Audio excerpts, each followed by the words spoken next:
ஊட்டி and Kerala எடுத்துக்கலாம் sir. இப்போ இதுக்கான ரிஸ்க் வந்து அதிகமான மழை வந்தா ரிஸ்க் ஜாஸ்தியா இருக்கு அப்படின்ற மாதிரி எப்பவுமே ஒரு பயம் வந்து இருந்துகிட்டு இருக்கு. இந்த வருஷம் ரிஸ்க் எப்படி இருக்கு? ஏன்னா கேரளா ஆல்ரெடி நம்ம பார்த்துட்டோம், எவ்வளோ லைவ்ஸ் போயிடுச்சு. இப்போ ஊட்டி நம்ம ஊர்ல இருக்கு, அதுக்கான ரிஸ்க் எப்படி இருக்கு? ஏன்னா இப்போ ரீசெண்டாக கூட வந்து மழையில என்டிஆர்எஃப்லாம் அங்கே இது பண்ணாங்க, போனாங்க, எல்லாம் அங்கே ரெடியாக இருந்தாங்க. இதுக்கான ரிஸ்க் எப்படி இருக்கு?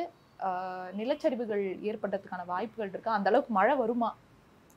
அதாவது மழைக்கும் நிலச்சரிவுகளுக்கும் ஓரளவுக்கு தான் ரிலேஷன்ஷிப் உண்டு.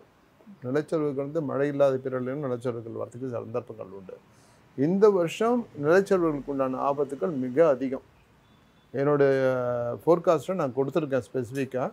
செப்டம்பர்லேருந்து ஆரம்பிச்சு, அதாவது during the above period frequency of cloud burst, landslides, killer lightning ரொம்ப ஜாஸ்தியாக இருக்கும். ஒன்ஸ் இன் மில்லினியம் 1000 வருஷத்துக்கு இல்லாத அளவுக்கு இருக்குது.